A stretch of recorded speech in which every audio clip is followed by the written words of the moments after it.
से एचपीवी संक्रमण खासकर टाइप 16 और 18 जो हैं उसमें ज़्यादा मामले जब सामने आते हैं तो इस टीकाकरण यानी कि इस वैक्सीनेशन ड्राइव से इस बीमारी को हराना सरकार का मकसद है। और नारी सशक्तिकरण के लिहाज से जब हम स्वास्थ्य को सबसे ज़्यादा महत्वता देने की बात करते हैं, ये अहम हो जाता है।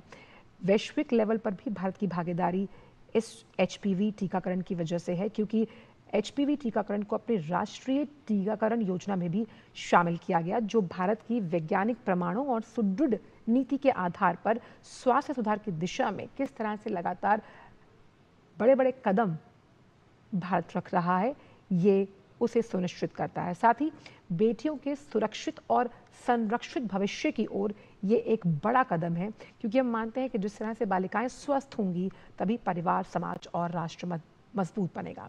14 यानी कि 14 साल की जो उम्र, टीन एज जहां से एडोलेसेंस शुरू होता है, इस उम्र में इस टीके का लगाया जाना और जिस तरह से इसे राष्ट्रव्यापी अभियान बनाया जा रहा है सर्वाइकल कैंसर को हराने में, क्योंकि महिलाओं में दूसरा सबसे बड़ा कॉमन कैंसर इसे माना जाता है, ये एक अहम अभियान है जिसे जन आंदोलन बनाने की कवायद लगातार सरकार कर रही है। तो सुरक्षित भविष्य की ओर बेटियों के बढ़ते हुए कदम और सुनिश्चित करना कि हर बालिका को समय पर ही टीका मिले, भविष्य में सर्वाइकल कैंसर के मामलों में कमी लाई जा सके, प्रिवेंशन के लिहाज से ये बहुत अहम है। तो मिशन मोड में इस अभियान को चलाया जाएगा, जिसमें पात्र बालिकाएं जो निर्धारित केंद्र हैं उनमें टीका लगवा सकेंगी और इसके बाद नियमित टीकाकरण कार्यक्रम का इसे हिस्सा बनाया जाएगा। तो स्वस्थ नारी के विजन को आगे बढ़ाने के मकसद को ध्यान में रखते हुए सरकार अपना लक्ष्य जो है वो लेकर चल रही है।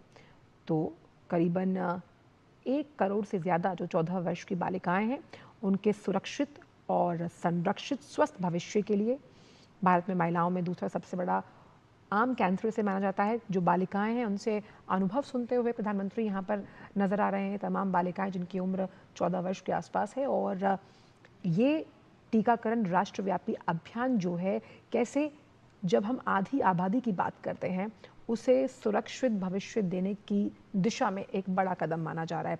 प्रधानमंत्री उनसे उनके अनुभवों को सुनते हुए, उनकी मन की बात को समझते हुए और अपने भी अनुभव उनके साथ साझा करते हुए यहाँ मुस्कुराते हुए नजर आ रहे हैं। सर्वाइकल कैंसर से बचाव के लिए देश का सबसे बड़ा ये अभियान है। आपकी बच्चियां अगर स्वस्थ, सुरक्षित, संरक्षित रहेंगी तो आप सोच सकते हैं कि जिन सपनों और जिस जुझारू उड़ान को लेकर वो आकांक्षाओं के नए सपने बुन रही हैं, उन सपनों में स्वास्थ्य को लेकर कोई व्यवधान ना आए। तो आप समझिए कि ये राष्ट्रव्यापी एचपीवी टीकाकरण अभियान, वैक्सीनेशन ड्राइव अपने आप में स्वस्थ भारत की नींव को और मजबूत करने की दिशा में एक बड़ा कदम माना जा रहा है। इन बालिकाओं की आंखों में कई सपने हैं, आत्मनिर्भर और आत्मशक्ति के साथ अपने करियर में आगे बढ़ने के, और स्वास्थ्य के लिहाज से कोई व्यवधान ना आए और स्वस्थ रहें, संरक्षित रहें, उनका भविष्य सुरक्षित रहे, उस लिहाज से ये अभियान जो कि राष्ट्रव्यापी अभियान बन रहा है, ये एक अहम कदम माना जा रहा है। जब हम बात करते हैं तो कार्यान्वयन यानी कि इसकी इम्प्लीमेंटेशन और पहुंच यानी कि एक्सेस बहुत इम्पॉर्टेंट है जब हम इस वैक्सीनेशन ड्राइव की सफलता की बात करते हैं।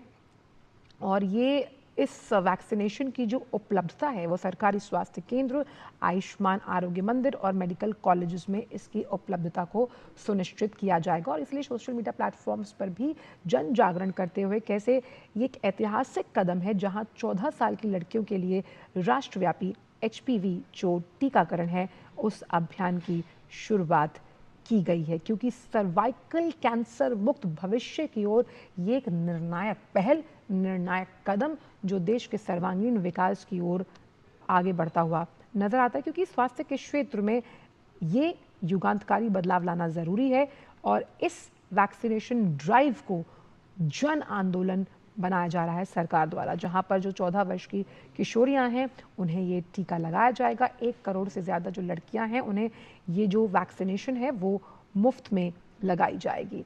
और स्वास्थ्य से संरक्षा और अपने भविष्य को सुनिश्चित करने के लिए ये अहम सर्वाइकल कैंसर टीकाकरण भारत के स्वास्थ्य क्षेत्र को नई मजबूती देता हुआ नजर आएगा। हम जानते हैं कि किस तरह से हमने पोलियो को अपने देश से बाहर खदेड़ा, टीबी के प्रति भी यही अभियान हम चला रहे हैं और अब सर्वाइकल कैंसर को भी देश से बाहर निकालना है।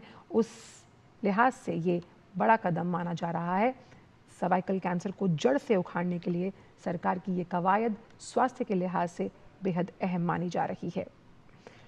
तो स्वस्थ नारी विकसित भारत के उस संकल्प को परिलक्षित करने के लिए बहुत मजबूत धुरी है और इसीलिए हर साल 1 करोड़ से ज़्यादा लड़कियों को मुफ्त में ये वैक्सीन लगाई जाएगी। और टीकाकरण का जो ये राष्ट्रीय अभियान, इसका शुभारंभ हुआ है और इस अभियान से महिलाओं में होने वाले सर्वाइकल कैंसर की रोकथाम के लिहाज से ये बड़ा अहम माना जा रहा है। शुरू के 3 महीने की अवधि में इसे मिशन मोड पर चलाया जाएगा। मिशन मोड यानी कि किस तरह से हर आरोग्य मंदिर जो है आयुष्मान का, वहाँ जो सामुदायिक स्वास्थ्य केंद्र है वहाँ पर इसे लगाया जाएगा। फिर इसे राष्ट्रव्यापी वैक्सीनेशन के लिहाज से नियमित तौर पर इससे जोड़ा गया है।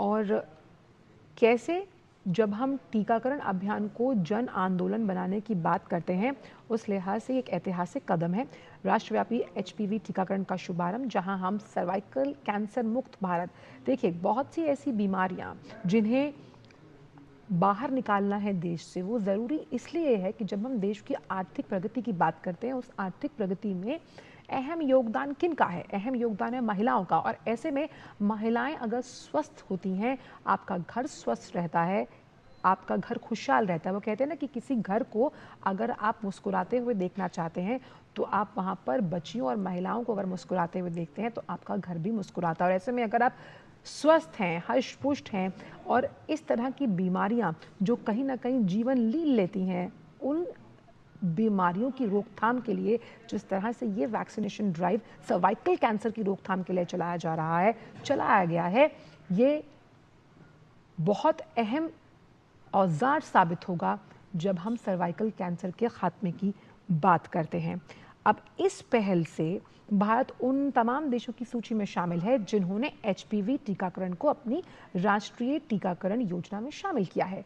ये कदम दर्शाता है कि भारत लगातार वैज्ञानिक प्रमाणों को आगे लेते हुए अपने स्वास्थ्य सुधार की दिशा में आगे बढ़ रहा है। वो आपको याद होगा जिस तरह से इस बार के बजट में रिफॉर्म एक्सप्रेस की बात की गई थी, वो रिफॉर्म एक्सप्रेस अलग अलग क्षेत्रों से जुड़े हुए थे और ऐसा ही एक क्षेत्र स्वास्थ्य का भी है कि कैसे हेल्थ सेक्टर में नए जो प्रयोग हैं, नवाचार हैं और नए प्रयोगों के साथ, नए विचारों के साथ कैसे हम हेल्थ सेक्टर में आमूल-चूल परिवर्तन करें। और उसी परिवर्तन के लिहाज से ये जो वैक्सीनेशन ड्राइव है, ये अपने आप में युगांतकारी साबित होने वाला है। ये टीकाकरण ऐच्छिक होगा, माता-पिता की आप जब सहमति होगी तब इस टीके को लगाया जाएगा। शुरू के 3 महीने की अवधि में मिशन मोड में इसे चलाया जाएगा, इस पूरे अभियान को। साथ ही ये कार्यक्रम हम ऐसे समझें कि केवल बीमारी से बचाव नहीं, बल्कि देश की बेटियों को सशक्त, सुदृढ़, आत्मनिर्भर और आत्मविश्वास से लबरेज बनाने का अभियान है। जब बालिकाएं स्वस्थ हैं तभी परिवार और समाज, और जब आपका परिवार समाज अगर मजबूत है तो राष्ट्र मजबूत होगा। नरेंद्र मोदी जी, आप सभी का अभिवादन स्वीकार करते हुए आखिर हमारी प्रतीक्षा की घड़ियां समाप्त हुई और इस समय हमारे और आपके बीच पधार चुके हैं हम सबके आदरणीय, परम सम्माननीय माननीय प्रधानमंत्री श्री नरेंद्र मोदी। हार्दिक स्वागत, कोटि कोटि अभिनंदन। देवी और सज्जनों, आप देख सकते हैं देश के शिखर नेतृत्व और जनता के बीच तारतम्य की सजीव अनुभूति, लोकतंत्र की जीवंत शक्ति और भावपूर्ण दृश्य। पुनः अभिवादन, अभिनंदन। सोनेरी धरती जठे, चांदी रो आसमान, रंग रंगीलो रस भरियो म्हारो राजस्थान।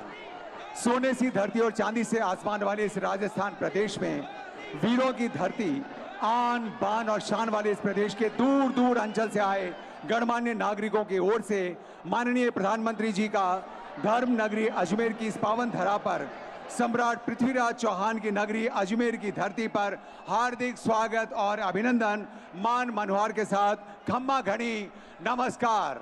अभूतपूर्व उत्साह जन सैलाब में, और इसी उत्साह के क्षणों के साथ ही माननीय मुख्यमंत्री महोदय राजस्थान श्रीमान भजनलाल शर्मा जी से हम करबद्ध आग्रह कर रहे हैं, कृपया माननीय प्रधानमंत्री जी को साफा और उपरना भेंट कर आतिथ्य सत्कार की परिपाटी का निर्वहन करें।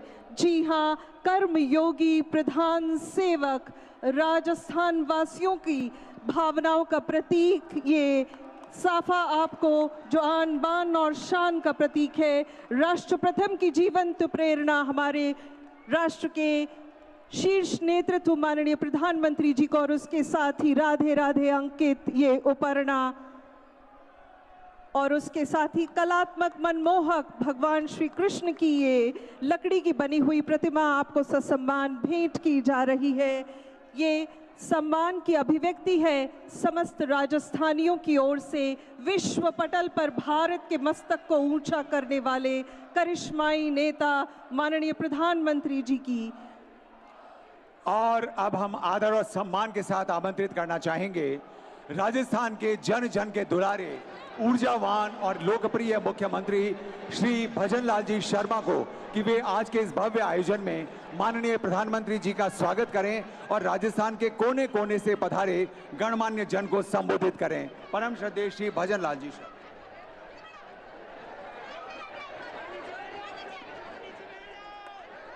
भारत माता की, भारत माता की, भारत माता की, पुष्करराज तीर्थ की। आज के इस कार्यक्रम में हमारे देश के यशस्वी प्रधानमंत्री, भारत के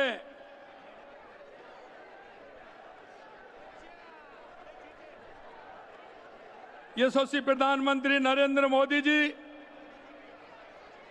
माननीय राज्यपाल राजस्थान हरिभाऊ किशन राव बागड़े जी, माननीय केंद्रीय कृषि राज्य मंत्री भागीरथ चौधरी जी, उप मुख्यमंत्री दिया कुमारी जी, उप मुख्यमंत्री प्रेमचंद बैरवा जी,